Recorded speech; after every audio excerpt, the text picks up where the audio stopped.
Hello guys, आज के question start करते हैं मैकेनिकल इंजीनियरिंग के प्रीवियस ईयर क्वेश्चन। ठीक है, डिस्कस करते हैं। फर्स्ट क्वेश्चन लेते हैं। The expression 0.622 PV by P minus PV is use to determine. जो फॉर्मूला है ये किसको एक्सप्रेस करता है? तो ये एक्सप्रेस करते हैं, फॉर्मूला है स्पेसिफिक ह्यूमिडिटी। ठीक है, किसको? स्पेसिफिक ह्यूमिडिटी को। ठीक है, अगर हम साइक्रोमेट्री चार्ट देखें तो ये जो कर्व लाइन है ये रिप्रेजेंट करती है रिलेटिव ह्यूमिडिटी को, स्पेसिफिक ह्यूमिडिटी को, और ये ड्राई बल्ब टेम्परेचर। ठीक है, ये एंथैल्पी। ठीक है, जो स्पेसिफिक ह्यूमिडिटी है, ठीक है, वो क्या होती है? कितने मॉइस्चर कंटेंट है इन एयर में। ठीक है, तो उसका करेक्ट आंसर हो जाएगा option number B, specific humidity. Next, the time of oscillation of a floating body with increase in metacentric height will be. अगर हम फ्लोटिंग बॉडी का टाइम ऑफ ऑसिलेशन बढ़ाते हैं तो मेटासेंट्रिक हाइट के ऊपर क्या इफेक्ट पड़ता है? अगर हम टाइम ऑफ ऑसिलेशन, ठीक है, किसी बॉडी का बढ़ाते हैं तो जो मेटासेंट्रिक हाइट होती है वो डिक्रीज़ हो जाती है। क्या होती है? डिक्रीज़ हो जाती है। कैसे? आपको फॉर्मूला पता है, टी बराबर 2 पाई अंडर रूट के का स्क्वायर बाय GM, यानी कि मेटासेंट्रिक हाइट इंटू जी। ठीक है, अगर हम टी को बढ़ाते हैं, टाइम ऑफ ऑसिलेशन को, टी को इंक्रीज करते हैं, इसकी हाइट को, तो with increase in metacentric height will be decrease. ठीक है, तो उसकी जो हाइट होती है मेटासेंट्रिक हाइट, वो क्या करती है? डिक्रीज हो जाती है। जो मेटासेंट्रिक हाइट होती है वो क्या होती है? मेटा सेंटर और सेंटर ऑफ ग्रेविटी के जो बीच की जो डिस्टेंस होती है, जो बीच की हाइट होती है, उसको मेटासेंट्रिक हाइट बोलते हैं। ठीक है, अगर हम फ्लोटिंग बॉडी और सबमर्ज बॉडी की बात करें तो जो बॉडी है स्टेबल कब होती है और अनस्टेबल कब होती है? ठीक है, स्टेबल कब होती है, अनस्टेबल कब होती है? अगर मेटा सेंटर जो क्या है, अबव है सेंटर ऑफ ग्रेविटी से, तो क्या है? स्टेबल है।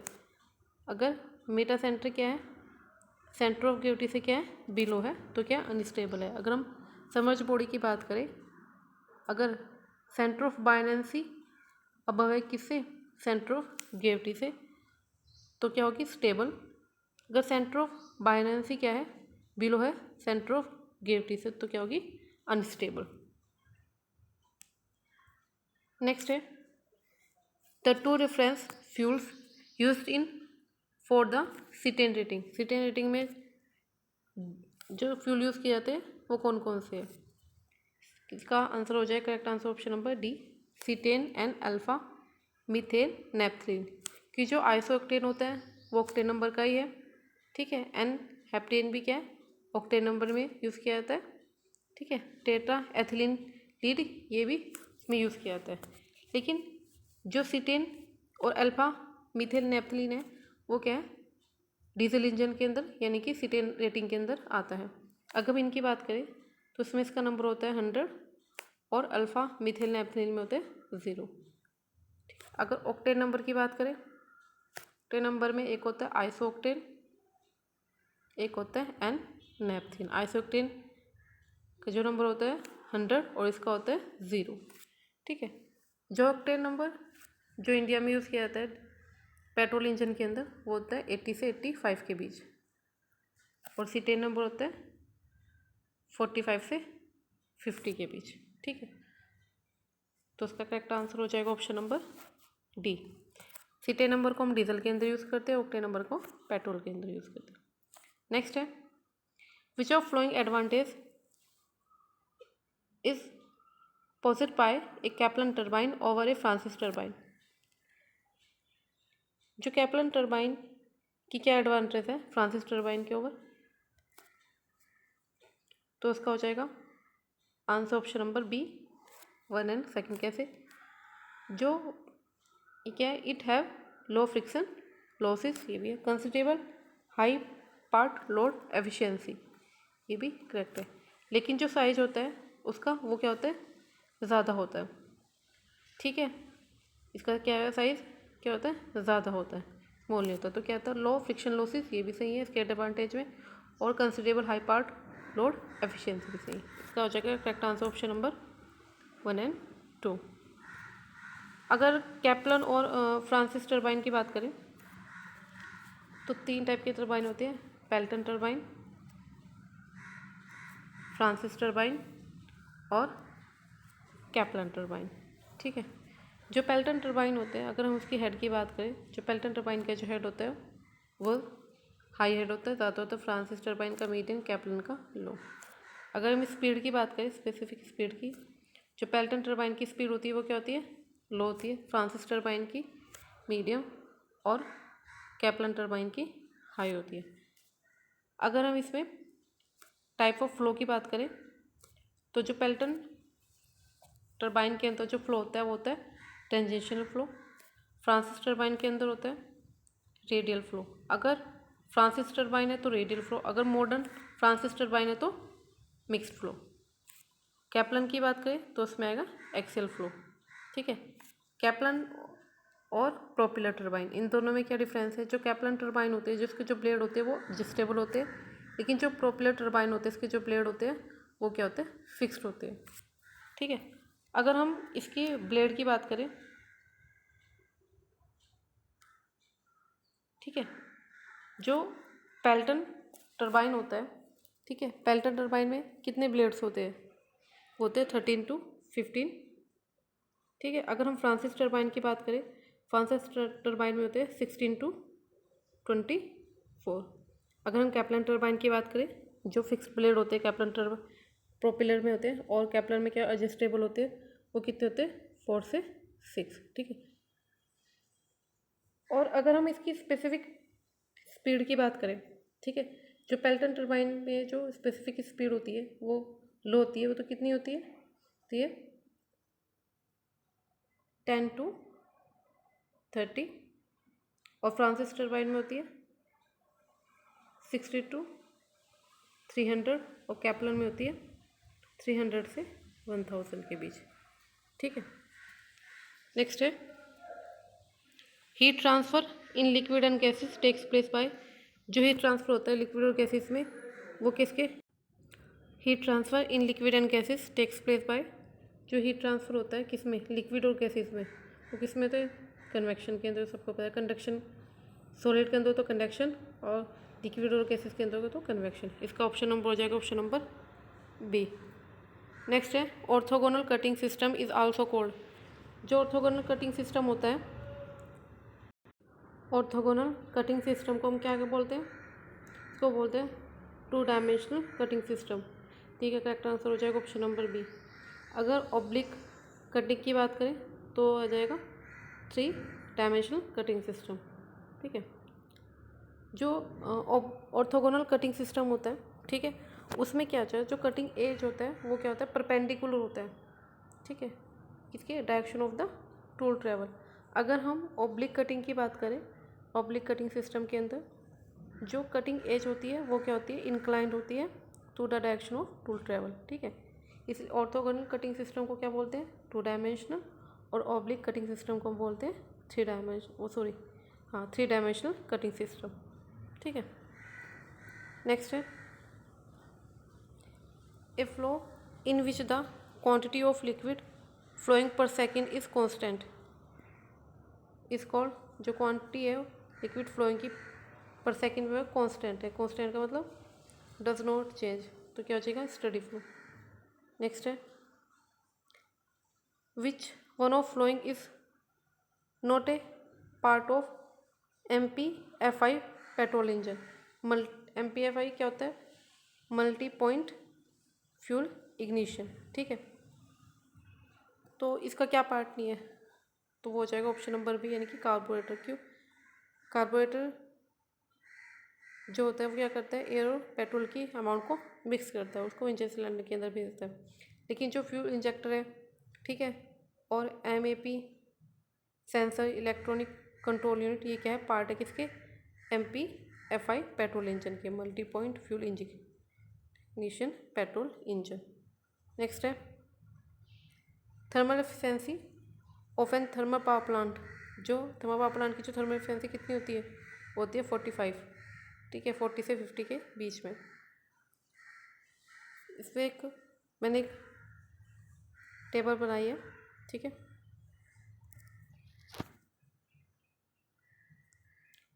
इसमें देखिए जो स्टीम पावर प्लांट है, स्टीम पावर प्लांट है, उसके ऊपर जो साइकिल वर्क करता है वो कहता है रेनकाइन साइकिल, ठीक है। इसका टेम्परेचर 620 डिग्री सेल्सियस, ठीक है। प्रेशर रेशो दिया हुआ है और जो थर्मल एफिशिएंसी होती है 50 से 55%। अगर गैस पावर प्लांट की बात करें तो किसके ऊपर वर्क करता है, रेनॉल्ट साइकिल, इसकी थर्मल एफिशिएंसी होती है 10 से 20%। आईसी इंजन, ऑटो, डीजल या ड्यूल साइकिल, ठीक है, इसकी थर्मल एफिशिएंसी होती है 25 से 35%, ठीक है। तो जो स्टीम पावर प्लांट है या थर्मल पावर प्लांट है उसमें जो थर्मल एफिशिएंसी कितनी यूज़ की जाती है, 50 से 55%। नेक्स्ट है the control of maximum oil pressure in a lubrication system is affected by. जो लुब्रिकेशन सिस्टम के अंदर जो मैक्सिमम ऑयल प्रेशर को कंट्रोल करता है, ठीक है, वो क्या होता है, प्रेशर रिलीफ वाल्व। नेक्स्ट है power consumption in metal cutting is mainly due to. जो पावर कंजप्शन होती है मेटल कटिंग के अंदर वो किसी कारण होती है tangential component of force, T होते हैं। 3 टाइप के फोर्स होते हैं, टेंजेंशियल कंपोनेंट ऑफ फोर्स का, ठीक है, एक होता है सेंट्रीफ्यूगल कंपोनेंट फोर्स, ठीक है, एक होता है फ्रिक्शनल। नेक्स्ट है ice is very close to. Ice किसकी क्लोज होती है, ये होती है ब्लैक बॉडी के, ठीक है। इसका करेक्ट आंसर हो जाएगा ऑप्शन नंबर बी। नेक्स्ट है bleeding in turbine means. Turbine के अंदर जो ब्लीडिंग होती है उसका क्या मतलब होता है, extracting remove steam for pre heating feed water, ठीक है। जो फीड वाटर को प्री हीट करते हैं उसके अंदर जो स्टीम होती है उसको एग्जस्ट करती है, ठीक है, existing steam for pre heating feed water. Next है an idle flow of any flow must fulfil the flowing. जो कोई भी आइडल फ्लो है वो इन चारों में से कौन सी इक्वेशन को फुलफिल करता है, वो होता है कॉन्टिन्यूटी इक्वेशन। नेक्स्ट है मिसिविटी ऑफ ए ब्लैक बॉडी। मिसिविटी जो ब्लैक बॉडी की वो कितनी होती है, वो होती है 1। एब्जॉर्सिविटी और एमिसिविटी ब्लैक बॉडी क्या होती है, 1 होती है। नेक्स्ट है कर्टिस टरबाइन इज एग्जाम्पल हो। जो कर्टिस टरबाइन है वो किसका एग्जाम्पल है। 2 टाइप के टरबाइन होते हैं, ठीक है, एक तो कर्टिस टरबाइन और एक होता है रेटिव टरबाइन। जो कर्टिस टरबाइन होते हैं वो किसके ऊपर होते हैं, वेलोसिटी कंपाउंडिंग के अंदर, और जो रेटिव टरबाइन होता है प्रेशर कंपाउंडिंग के अंदर, ठीक है। इसको CV और PR से याद कर लेना। तो कर्टिस टरबाइन में क्या होगी, सिर्फ वेलोसिटी कंपाउंडिंग हो, दोनों के दोनों क्या है, ये इम्पल्स टरबाइन है, ठीक है। और अगर रिएक्शन टरबाइन की बात करते हैं, ठीक है, तो जो पार्सन टरबाइन होता है वो क्या होता है, 50% रिएक्शन टरबाइन होता है। अगर 100% रिएक्शन टरबाइन हो गया तो क्या होगा, हीरो टरबाइन, ठीक है। अगर हम इम्पल्स और रिएक्शन टरबाइन की बात करें, ठीक है, इम्पल्स टरबाइन में जो स्टीम एक्सपेंड होती है वो किस में होती है, नोजल के अंदर, लेकिन रिएक्शन टरबाइन में किस में होती है, नोजल और ब्लेड दोनों के अंदर। अगर हम इम्पल्स टरबाइन के अंदर बात करें, जो नंबर ऑफ फिक्स्ड ब्लेड और मूविंग ब्लेड होते हैं वो क्या होते हैं, नंबर ऑफ फिक्स ब्लेड और मूविंग ब्लेड वो क्या होते हैं, सेम नहीं होते, ठीक है। अगर हम रैनकाइन की उसकी रिएक्शन टर्बाइन की बात करें तो जो नंबर ऑफ फिक्स ब्लेड और मूविंग ब्लेड होते हैं वो क्या होते हैं, आइडेंटिकल होते हैं, सेम होते हैं, ठीक है। अगर हम प्रेशर की बात करें, जो प्रेशर होता है इम्पल्स टर्बाइन के अंदर वो क्या होता है, इक्वल होता है। अगर रिएक्शन टर्बाइन की बात करें इसमें जो प्रेशर होता है वो ज़्यादा होता है, ठीक है। और अगर हम बात करें इसमें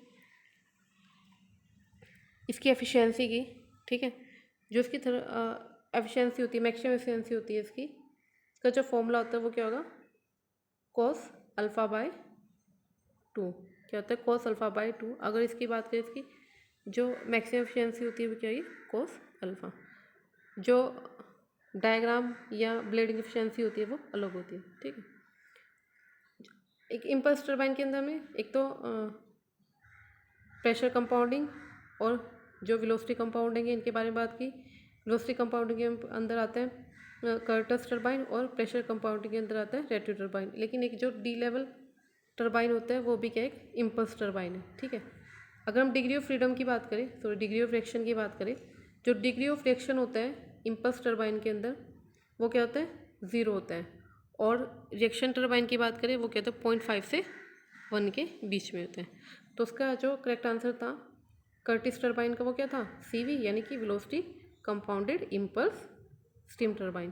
कई बार क्वेश्चन में इम्पल्स स्टीम टर्बाइन की जगह रिएक्शन टर्बाइन भी दिया होता है। तो आपको पता है जो कर्टिस और रेट्रो टर्बाइन होते हैं वो दोनों क्या होते हैं, इम्पल्स टर्बाइन होते हैं डी लेवल में, ठीक है। नेक्स्ट है in ultrasonic machining the tool is vibrated with the flowing frequency. जो अल्ट्रासोनिक मशीनिंग होती है, ठीक है, उसमें जो टूल होती है वो कितनी फ्रिक्वेंसी पे वाइब्रेट करता है, वो होती है 20 किलो हर्ट्ज, ठीक है। ऑप्शन हो जाएगा ऑप्शन नंबर डी। नेक्स्ट है which one of the flowing boiler accessories does not need flu gases for its operation.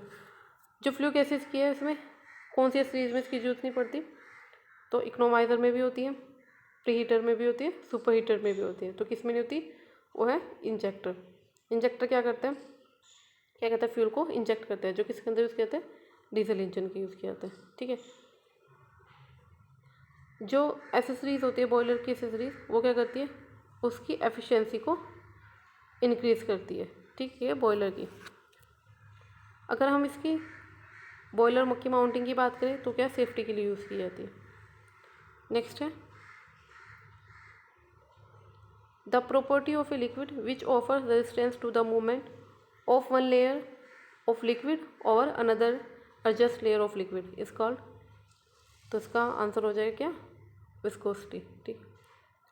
Resistance provide करती है वन लेयर लिक्विड से लेके अनदर लेयर ऑफ लिक्विड, ठीक है। कैपिलरिटी क्या है, राइज और फॉल, ठीक है। कंप्रेसिबिलिटी क्या होता है, कितनी कंप्रेस हुई, ठीक है। Surface tension force upon area. Next है which of the flowing is not a method of heat transfer. Heat transfer का कौन सा मेथड है, कंडक्शन भी होता है, कन्वेक्शन भी होता है, रेडिएशन भी होता है। तो क्या नहीं होता, कंडेंसेशन, ठीक है। कंडेंसेशन बोलते हैं उसको ठंडा करना, ठीक है, एक तरह से लिक्विड क्या है, वेपर को लिक्विड में चेंज करना, ठीक है। तो करेक्ट आंसर हो जाएगा ऑप्शन नंबर सी। नेक्स्ट है the speed ratio for Pelton wheel varies है। इसमें क्या है, स्पीड रेशो पेल्टन की, फ्रांसिस की और कैप्लन की, इनकी जो स्पीड रेशो होती है, पेल्टन की अगर स्पीड रेशो की बात करें वो होती है 0.45 से लेके 0.5 के बीच में। अगर फ्रांसिस की बात करें तो 0.6 से लेके 0.69 तक। कैप्लन की बात करें तो उसमें का 1.2 तक, ठीक है। तो किस में पूछा है, पेल्टन व्हील की, तो कितने 0.45 से 0.5 के बीच, यानी कि ऑप्शन नंबर हो जाएगा A, correct answer option number A, 0.45 से लेके 0.5 तक। नेक्स्ट है in order to ram the sand softer on the pattern face and harden at the back of the mould, which of the flowing types of moulding machine is use. कौन से type की moulding machine use की जाती है किसके जी, अगर जो pattern होगा ठीक है उसके जो फेस पे जो पैटर्न के फेस पे जो सैंड होगा वो सॉफ्टर होगा और जो बैक में जो सैंड होगा वो हार्ड यूज़ किया जाता है। ठीक है, तो कौन से टाइप की मोल्डिंग मशीन यूज़ की जाती है उसके ये होती है स्क्वेंजिंग। ठीक है, अगर हम सैंड स्लिंगर की बात करें तो क्या होता है उसकी यूनिफॉर्म हार्डनेस के लिए। ठीक है, तो करेक्ट आंसर हो जाएगा ऑप्शन नंबर सी। नेक्स्ट है the difference between dry bulb and wet bulb increase है। जो dry bulb temperature wet bulb temperature के डिफरेंस को इंक्रीज करते हैं तो क्या होता है air becomes dry. Option number B. Next है the correct sequence of a centrifugal pump component through which the fluid flows. Centrifugal pump के अंदर ठीक है हमें बताना है कि लिक्विड जहाँ फ्लो करती है उसका करेक्ट सीक्वेंस क्या है इन कंपोनेंट के अंदर। तो हम देखते हैं सबसे पहले इम्पेलर, नहीं इम्पेलर और ये तो नहीं हो सकता। ऑप्शन बी और डी में से देखते हैं foot valve and strainer, suction pipe, impeller और डिलीवरी पाइप। तो डिलीवरी पाइप क्या होगा सबसे लास्ट में होता है। ठीक है, तो इसका ऑप्शन हो जाएगा option number B foot valve strainer फिर सक्शन पाइप फिर इम्पेलर फिर डिलीवरी वॉल। ठीक, ऑप्शन नंबर हो जाएगा B is correct answer. Next है neither mass or no energy is allowed to cross the boundary of a system की then it is called, ना तो मास ट्रांसफर करेगा ना एनर्जी ट्रांसफर करेगी, उसको बोलते हैं आइसोलेटेड सिस्टम। क्या होते हैं सिस्टम, क्या होते हैं तीन टाइप के होते हैं ओपन सिस्टम, क्लोज सिस्टम और आइसोलेटेड सिस्टम। जो ओपन सिस्टम होते हैं उसमें क्या होता है मास और एनर्जी दोनों को ट्रांसफ़र कर सकते हैं। क्लोज सिस्टम में क्या हो सकता है मास को ट्रांसफ़र नहीं करते लेकिन एनर्जी को ट्रांसफ़र कर सकते हैं। आइसोलेटेड सिस्टम के अंदर मास और एनर्जी दोनों को ट्रांसफ़र नहीं करते। ठीक है, तो इसका आंसर हो जाएगा option number A neither mass और नो एनर्जी, यानी कि आइसोलेटेड सिस्टम। नेक्स्ट है when a cylindrical vessel containing some liquid is rotated about its vertical axis the liquid surface is depressed down at the axis of its rotation and rise up near the wall of vessel on all sides. This type of flow is known as। तो उसने कहा है कि एक cylindrical vessel है जिसमें कुछ liquid है, अगर हम इसको रोटेट करते हैं कि वर्टिकल एक्सिस के अबाउ तो क्या होता है अगर जो इसकी सिलेंड्रिकल की जो वॉल होती है इस पर जो लिक्विड होता है वो राइज हो जाता है और जो सेंटर में क्या होता है वो फॉल हो जाता है। ठीक है, तो इस टाइप से कुछ इसका डायग्राम बनेगा। तो किस टाइप का फ्लो कहलाएगा ये होगा वोर्टेक्स फ्लो। ठीक है, नेक्स्ट है when the circulation of water in a boiler is by a centrifugal pump then the boiler is known as. ठीक है, जिसमें जो सर्कुलेशन होता है वाटर का वो किसके थ्रू हो रहा है सेंट्रीफ्यूगल पंप के, यानी कि फर्स्ट है तो क्या होगा first circulation boiler. Option number D. Thank you guys.